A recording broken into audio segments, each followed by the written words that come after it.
Muy buenas noches, espectadores de EDATV. Hoy tenemos el honor de poder contar en una entrevista en exclusiva con Fernando Flores Fernández. Él es integrante de la Brigada de la Guardia Civil, jefe del GEAS de Melilla y también es representante de la Asociación Pro Guardias Civiles de la APROGC. Y bueno, vamos a hablar con él de lo que está sucediendo en las últimas horas, de la noticia que nos ha llegado esta mañana a primera hora, de ese nuevo asalto a la valla de Melilla, y también vamos a preguntarle a Fernando, lo primero y lo más importante que te quiero preguntar, Fernando, es por si sabes cómo se encuentran y en qué estado de salud están esos 3 compañeros tuyos, guardias civiles, que han sido heridos por los inmigrantes que han entrado con todo tipo de armas. Buenas noches, Fernando, y gracias por aceptar la entrevista. Buenas noches de Melilla. Lo primero, agradecer la preocupación que tienen los medios de comunicación por todo lo que nos concierne, no solamente a Melilla como ciudad, sino a los guardias civiles y policías que trabajamos en ella. Los compañeros, afortunadamente, se encuentran, en principio, según ha dado delegación de gobierno, con heridas leves, pero sin pronóstico. En principio, el pronóstico no es grave, entonces se evolucionarán en las próximas horas, esperemos que favorablemente, ¿no? Aún así, de nuevo se nos produce, pues eso, el hecho de tener que lamentar que los guardias y los policías seamos siempre el final del eslabón donde fracasan pues las políticas de los gobiernos y de incluso, digamos, las coordinaciones correspondientes entre diversos cuerpos policiales, ¿no? Desde nuestra asociación siempre hemos convenido en denunciar la necesidad de un aumento importante de plantilla. Esto es el sur de Europa. Esto es la frontera entre el continente negro y el continente europeo, y no puede ser que en determinados momentos las fuerzas de seguridad del Estado, en concreto Guardia Civil, que es la que lidera la lucha de la frontera, se vea colapsada por un número ingente de personas, ¿no? Eso es lo primero, necesidad de más medios, de más personal, pero hay algo más importante quizás, ¿no? Y es el intentar que no se produzca este efecto llamada. Y el efecto llamada se produce porque durante muchísimos años los políticos han generado ese efecto llamada al no clarificar bien y ser contundentes. Y también los responsables de Guardia Civil y Policía Nacional. Tanto el gobierno actual como los anteriores han utilizado la inmigración como de una forma partidista. No han pensado en el problema a largo plazo, ni siquiera en la seguridad jurídica en la que nos encontramos. Tenemos desagradables situaciones como la de Ceuta, Tarajal, gente que está imputada durante años. ¿De qué forma va a trabajar un guardia civil y un policía si no tiene solucionada su seguridad jurídica? Entonces, nosotros lo que reclamamos de siempre ha sido que se haga un pacto de inmigración entre los partidos estatales, pero un pacto de gran durabilidad, no que en 2005 las concertinas eran legales y de repente en el 2011, 12, 13, 14 ya no son. No entendemos eso, es la misma concertina. La misma concertina que hay en una embajada, a lo mejor en Madrid, y sin embargo no puede usarse para una frontera exterior de Europa. Nosotros nos debemos a las leyes están para cumplirlas y las leyes las votamos todos los ciudadanos, pero desde luego los partidos políticos deben de mirar cara a un futuro, ¿no? Nosotros creemos que la solución radica fundamentalmente en ese pacto de Estado de inmigración, pero ¿en torno a qué? En torno a un tratado de readmisión ya firmado con Marruecos en el año 92 y ratificado en 2012, donde dice claramente que aquellos ciudadanos que no entren por un punto habilitado serán rechazados en frontera. ¿Que podemos mejorar ese tratado dándole más garantías legales? Por supuesto. Se puede hacer, a lo mejor se podría ampliar ese convenio dotándoles de una seguridad jurídica, de una asistencia letrada, sanitaria, pero lo que no puede ser es que una persona o un grupo humano violenta una frontera natural de forma agresiva, sin importarle las consecuencias para los guardias civiles y policías que trabajamos allí, y al día siguiente o ese mismo día vayan andando hasta el CETI sin ser recogidos y rechazados como marca la normativa de rechazo en frontera. ¿Qué pasa? Que si nos superan ya han conseguido. A mí no se me ocurriría pensar que ocurriría si 20 personas de un vuelo en Madrid aterrizan sin la documentación, llegan a entregar el pasaporte que no tienen en regla, y como no tienen en regla, asaltan al policía de turno y lo sobrepasan. Esas 20 personas serían rechazadas en el aeropuerto Barajas. ¿Qué pasa? ¿Que en Ceuta y en Melilla, que son frontera de Europa, no se puede hacer eso cuando la normativa lo permite? ¿Por qué se utiliza la ley de extranjería de un modo tan restrictivo para la defensa de nuestro Estado, de nuestra Europa. La ley de extranjería no se creó para hablar de la frontera y de cómo un ciudadano extranjero pasa la frontera. La ley de extranjería se creó para hablar de cómo vive un extranjero en España, y en 2 puntos de esa normativa habla de qué se haría con un ciudadano que se encuentra en una situación irregular. Evidentemente, si yo estoy en Madrid y me encuentro una persona que no tiene documentación alguna, no sé por dónde ha entrado. Pero si en Melilla estoy viendo saltar a esa persona por la valla, tengo claro por dónde viene de Marruecos. Y hay unos convenios internacionales de obligado cumplimiento, y es Europa la que tiene que forzar a Marruecos y al mismo gobierno a hacer cumplir la ley. Y así estamos. Y llevamos así muchos años. Además, Fernando, tú dices que evidentemente a los inmigrantes ilegales que saltan por la valla pues no les importan las condiciones de los guardias civiles ni atacarles, pero ya no solo eso, ¿no? Porque la preocupación está en que tampoco les importa mucho a los gobiernos que, por lo que me cuentan a mí, no os protegen lo suficiente. Yo quiero preguntarte si estáis dotados de los materiales y las herramientas suficientes y que se necesiten y que se requieren para hacer frente a este tipo de saltos, si os dejan utilizarlas o si os dejan combatir la inmigración ilegal. ¿Cómo lo hacéis? Lleváis años también reclamando la equiparación. ¿Os sentís desprotegidos también, no solo por los inmigrantes, sino también por el gobierno? Pues a la vista está de que no habrá suficientes medios ni humanos ni materiales, porque si hubiera suficientes medios humanos y materiales no se producirían estas grandes avalanchas humanas. Serían cortadas en raíz, y si lo consiguieran, pero luego hubiera una resolución de fuerza con la ley en la mano y fueran rechazados, ese efecto de llamada haría que las mafias no intentaran hacerlo. No solamente nos preocupa la agresividad, ellos ya tienen claro de que si son agresivos van a conseguir sobrepasarnos. ¿Por qué? Porque son más. Porque nosotros utilizamos la proporcionalidad en el empleo de la fuerza. Ellos no tienen problemas en no usar esa proporcionalidad, les da igual, amparados en una masa. Pero nosotros somos agentes de la autoridad y debemos velar por los derechos humanos. Entonces nosotros estamos mucho más limitados. Si a esa limitación le unimos además por llamarlo flojamente, pues una forma liviana de aplicar los convenios internacionales o de aplicar la normativa internacional, pues al final el violento se da cuenta que consigue su objetivo. Estamos en un momento crítico, no solamente por el tema de la inmigración, estamos en un momento con el COVID. Esta mañana han deambulado 230 personas por una ciudad sin saber si esas personas están contagiadas. Eso también nos preocupa gravemente. Y vemos que no hay una solución. Por eso rogamos a los gobiernos, a la gobierno actual y a los futuros gobiernos, por eso hablamos de un acuerdo a nivel de todas las fuerzas parlamentarias, de todo el arco, donde se dejen de buscar el rédito político. Somos la frontera sur de Europa, tenemos un problema de migración. Evidentemente no se soluciona solo frenándolo en frontera. Frenaríamos un problema inicial. Habrá que trabajar también en la zona en el problema en los terceros países, por supuesto, pero tenemos que empezar en algún lugar. Si no lo hacen en el país de origen, tenemos que hacerlo en nuestra frontera. Sobre todo porque si no creamos ese efecto llamada, y evidentemente ahí Europa tiene que ser parte de la solución. O sea, no puede ser que desde Noruega o desde Bélgica esto se vea como un problema de España. No es un problema de la Unión Europea en su conjunto. Y así lo reclamamos a nuestros jefes naturales de la Dirección General, a nuestro gobierno el que esté en este momento y a la Unión Europea, como asociación, evidentemente.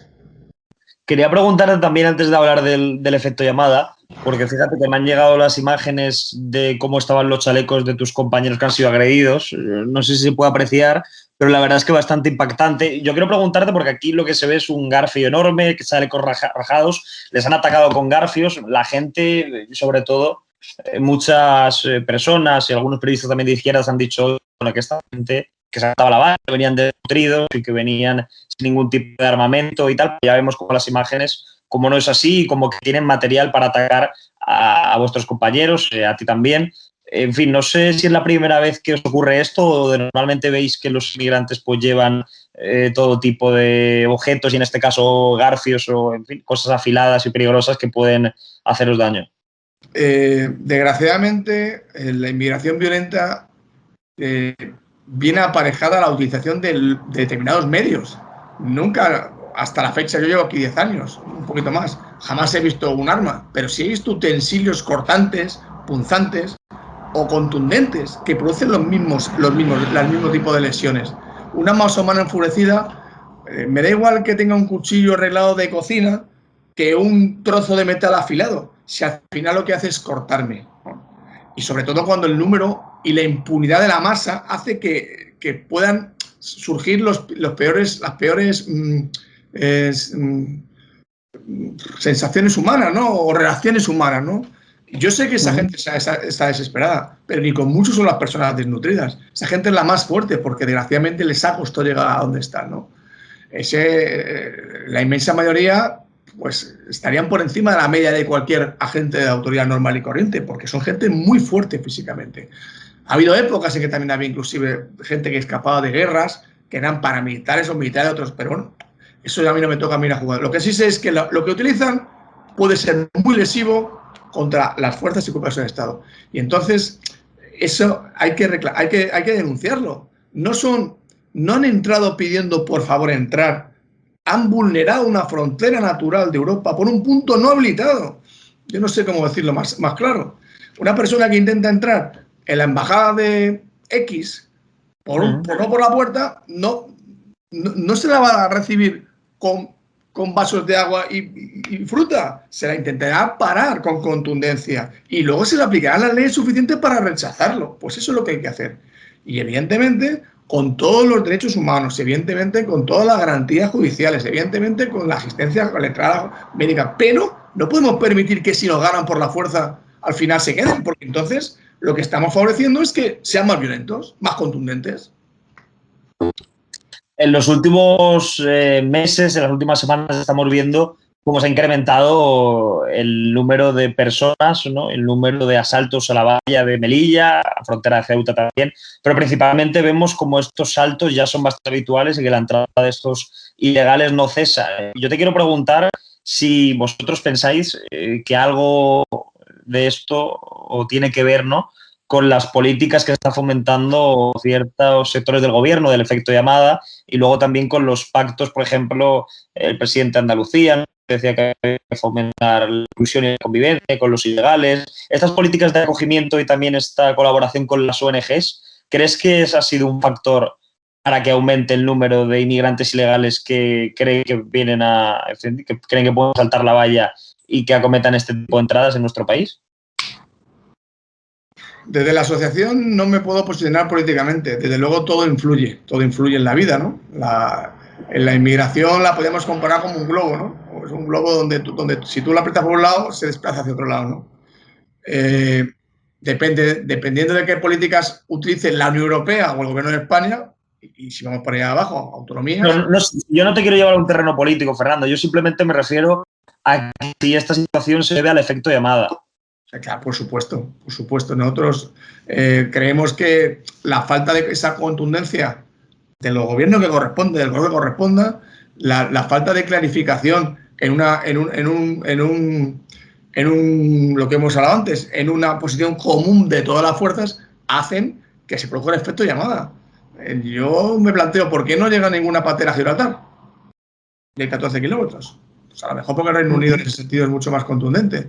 Pues ese es el problema, que nosotros como asociación pedimos a nuestros representantes políticos, que son elegidos por el pueblo, o sea que en el fondo somos la consecuencia de lo que votamos, de que clarifiquen, de que si existen unas normas las apliquen en su totalidad y no que las apliquemos parcialmente dependiendo de los intereses que me correspondan en el momento de turno. No, porque están jugando con la vida y con la integridad física de funcionarios que están en su celo dejándose lo mejor de sí y de sus familias. ¿Qué pensáis que es necesario desde la asociación o qué reclamáis para efectivamente pues, poder solucionar este problema, ¿no? Que es que los asaltos a la valla no cesan? ¿Qué es lo que vosotros le pediríais al Ejecutivo? ¿Qué le pediríais al Gobierno? ¿O qué medidas contundentes, como decías, ¿no?, que por ejemplo se tomarían en este caso en Gibraltar y que podríais tomar aquí en España pues, para evitar que esto no sea tan dramático, ¿no? Intentar no tener que enfrentar este tipo de situaciones diariamente? Pues hay dos tipos de soluciones, evidentemente, que vemos desde la asociación. La primera es, evidentemente, potenciar el número de efectivos. El número de efectivos, a mi juicio, es insuficiente, porque se está demostrando. no por otra cosa. Y máximo en periodo estival, donde se reducen las plantillas y demás. Yo sé que es un problema de toda la Guardia Civil y de toda la policía, que faltan efectivos, pero lo que se está aquí debatiendo es la frontera sur de Europa. No se está debatiendo la vigilancia de personalidades en sus casas, no, estamos defendiendo la frontera de Europa. Y hace falta efectivos y medios. Pero además de esos efectivos y esos medios, que lo único que pueden hacer es rechazar en frontera, bloquear esa entrada, eso no se va a cortar porque ese día ganemos o otros días consigamos que no entren. Hay que conseguir que tanto si entran como si no entran, se les dé una imagen clara de que la violencia no es la forma de entrar en Europa y en España. ¿Que consiguen burlar o sobrepasar a nuestros agentes de la autoridad? Pues bueno, pues se aplica el acuerdo de readmisión con Marruecos, que de ahí hablamos nosotros, de que quizás sea España o Europa la que haya presionado al gobierno marroquí para que lo aplique con su contundencia, y porque es un acuerdo internacional que tiene una validez por encima de leyes orgánicas, pues de una ley importantísima. Y luego, aparte, la aplicación nuestra de la ley de extranjería, pero como se debe hacer. No aplicarlo para permitir que se quede, no. Esa persona no ha entrado por un punto habilitado. No ha entrado por un punto habilitado, ha utilizado la fuerza. Protocolo con Marruecos, el convenio que existe del año 92, ratificado en 2012, y si acaso modificable, pero dándole más garantías a los inmigrantes, que puedan pedir el asilo en la misma frontera allí cuando se les traslade a Marruecos, pero no que ya no los queremos nosotros, porque entonces el efecto de llamada es lógico. Soy violento, sobrepaso la fuerza del Estado, me quedo. Y con el tiempo consigo que me aplican en extranjería, y cuando me aplican en extranjería, me quedo en Europa. Eso no puede ser así.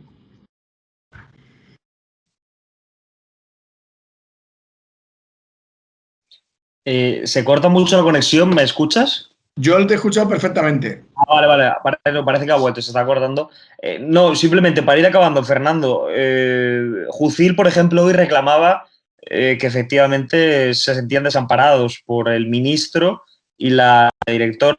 No sé si vosotros habéis recibido algún tipo de mensaje tras lo que está sucediendo en los últimos días, tras las llegadas de los inmigrantes ilegales. Si efectivamente habéis tenido algún trato con el ministro, habéis podido hablar con alguna de las autoridades para expresarle vuestras reclamaciones. Yo personalmente en Melilla como ProGC no. Desconozco si a nivel de la Junta Directiva en Madrid han tenido alguna reunión ministerial o con la directora general. Sí es cierto que en otras ocasiones sí se han producido esas llamadas. Desconozco este momento puntual porque no ha sido así. Y desde luego sería agradecer. Insisto, no sé si a lo mejor han llamado a los heridos, lo desconozco, pero como asociación con nosotros nos han puesto en contacto en Melilla. ¿Cómo es la situación en Melilla, Fernando, tras, por ejemplo, la llegada de los ilegales, tras este asalto? Porque también lo que denuncia, por ejemplo, muchas autoridades policiales es que una vez que están aquí, ya no solo en el momento en el que saltan la valla, pues dicen que continúan cometiendo delitos, que a veces pues siembran un tanto el pánico entre la población porque no saben dónde, no tienen ningún lugar donde quedarse, deambulan por las calles. ¿Qué es lo que normalmente suelen hacer una vez que saltan? Y en fin, ¿cómo está la situación ahora mismo con 300 nuevos inmigrantes? Generalmente en Melilla son trasladados al CETI. CETI que ya de por sí está saturado. En Melilla, como en Ceuta, el CETI tiene entre comillas, una libertad deambulatoria. Pueden comer, dormir, se les da dinero, se les da una serie de bienes de primera necesidad, pero claro, esas personas vamos a pensar que no tienen los mismos valores que nosotros tenemos, ¿no? Y como bien dices, se deambulan por las calles. Entonces, claro, suelen crear determinados conflictos. No siempre, pero sí desgraciadamente, son parte integrante de esas situaciones desagradables, pequeños hurtos, etcétera, etcétera, etcétera. Y crear una pequeña alarma social, ¿no? Porque si de repente a la noche a la mañana te apetecen 300 personas que llevan meses metidas en un monte y de repente encuentran una semilibertad en una ciudad, pues como mínimo van a explorar la ciudad. Y a lo mejor algo que para ellos sea normal hacer en su país de origen, pues lo intentan hacer. Y aquí a lo mejor no es legal o es ilegal. Son costumbres diferentes a las que al final la gente intentamos suavizar determinados comportamientos, pero hay comportamientos que no se pueden suavizar ni tolerar. Decía el periódico El Mundo que Melilla ha sufrido en las últimas horas el mayor salto a la valla en 7 años, con alrededor de 238 inmigrantes. No sé si vosotros os esperabais que pudiera suceder esto de un momento a otro y si verdaderamente ha tenido o lo habéis vivido con bastante impacto, ¿no? Porque no me imagino cómo tiene que ser ver a 200 y pico inmigrantes llegar. Dicen que ha sido uno de los mayores saltos en muchos años. ¿Esto se veía venir, Fernando, o os ha pillado por sorpresa? Desde mi asociación no contamos con todos los elementos de juicio a nivel de información. Yo personalmente, que llevo aquí desde el año 2012, he visto saltos mayores. Si bien es cierto que en los últimos años se había tendido a reducir. Incluso hubo años donde no había habido intentos de entrada. ¿Esto se veía venir? Pues desde luego se veía venir lo de Ceuta. Yo creo que la inmigración muchas veces tiene su parte de sorpresa, ¿no? Sabemos que hay una masa humana que estaba fluctuando alrededor, pero el momento puntual del ataque o del intento de intrusión no se conoce siempre, porque es difícil y porque aparte muchas veces pues dependen de situaciones como, por ejemplo, anoche, por ejemplo, era un día propicio. ¿Por qué? Porque era la fiesta del borrego. Muchas fuerzas policiales marroquíes, me imagino, es que se relajarían en parte, porque habría cierto, pues como cuando aquí hay fiestas, ¿no? Que tienes un tercio de la gente que se le va a celebrar su... Pues las mafias lo saben, las mafias no dejan más que de pensar en generar dinero. Y si las mafias se les unen además determinadas ONGs que intentan el bien del migrante, pero a veces perjudicando incluso o beneficiando intereses que a nosotros nos perjudican, pues al final lo que encontramos es que los malos me refiero a las mafias, van por delante de nosotros un poquito. Y solo el tesón, el esfuerzo y la profesionalidad de nuestras agentes, tanto la Guardia Civil como policía, que local, el ejército cuando colaboran, pues son los que conseguimos muchas veces que unos pocos paren a unos muchos, ¿no? Así estamos. Ya lo último, ¿no? Para ir terminando. Con todo lo que estáis viviendo los últimos días, los últimos meses, con el gran trabajo que desempeñáis, y déjame felicitarte por ello, y en fin, todo lo que estáis luchando, ¿es un motivo este ya más que suficiente para que desde la asociación efectivamente pues esté más que justificado que se reclame la equiparación salarial que merecéis?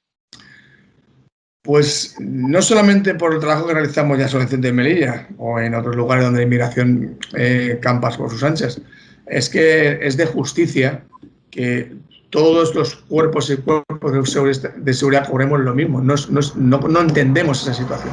La situación es sangrante. Es sangrante cuando además la oposición nuestra, digamos que nosotros muchas veces en broma decimos, si es que es más fácil, es más difícil ser guardia que ser ministro. La oposición, por no decir otras cosas, la oposición en tanto, es que es una oposición tan dura que no es entendible como luego no se nos equipara el sueldo con otras policías que a lo mejor tienen un incremento porque su comunidad autónoma se lo paga, pero no deja de ser un agravio comparativo. Cuando además nosotros somos fieles al Estado desde principio a fin. Es que nosotros no tenemos ningún problema en el gobierno de turno. Vamos a trabajar de la misma forma porque trabajamos con la ley en la mano y por eso reclamamos la aplicación de la ley. Lo que no nos decimos es que las leyes son laxas, de que lo aplique de una manera a otro según me interese. No, la ley está para cumplirla. Nosotros somos los primeros que queremos garantías para poderla cumplir, pero también protección para nuestros agentes, para que cuando cumpliendo la ley uno se vea en un momento de una situación que tenga que tener un apoyo jurídico, seamos apoyados, o un apoyo médico. Pues eso es lo que reclamamos. Y evidentemente la equiparación es parte de la digamos, necesidad que tenemos para seguir sintiéndonos protegidos o arropados por el gobierno de que corresponde. Pues Fernando Flores Fernández, representante de la Asociación Pro Guardias Civiles, muchísimas gracias por habernos atendido, muchas gracias por la gran labor que desempeñáis y espero que todo vaya mejor, que la situación efectivamente pues, sea más favorable para vosotros y que contéis con el apoyo que necesitéis para lidiar con todo este tipo de situaciones. Que gracias de nuevo por habernos atendido y que muchísima suerte y ánimo. Muchas gracias a todos y aquí estamos para serviros a todos los ciudadanos españoles. Muchas gracias.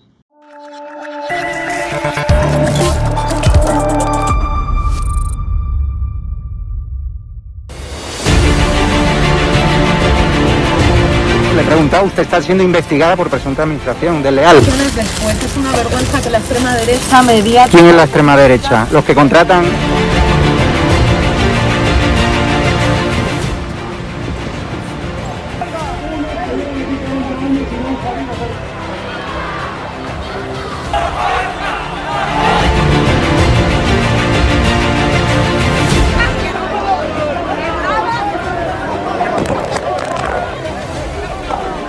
¿Qué haces? ¿Qué haces?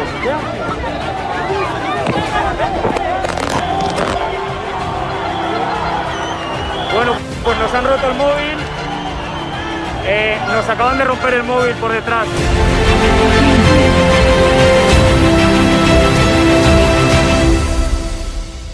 edatv.com, ¿vale? Pincháis aquí y ponéis los datos fundamentales. Y ahora, como veis, nos pide que firmemos este contrato de suscripción, lo leéis con calma, por supuesto, y le dais a continuar.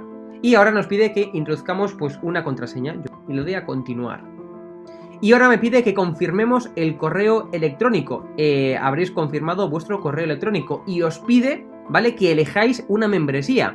Está gratis, mensual, semestral, anual, ¿vale? Pues podéis elegir, por ejemplo, si queréis ayudarnos pues con 9,99 euros al mes y con la tarifa plata, pues le dais a aceptar y suscribirse. Pincháis aquí y como veis, ya os dice aquí, os pone todo claro, a Fake News Consulting, plata, tarifa plata, mensual, 9,99 euros, le dais a pagar y os abrirá ya pues el TPV, ¿no? Ponéis vuestra tarjeta bancaria, ponéis la caducidad, el código de seguridad y ya podéis llegar a pagar dándole a este botón automáticamente.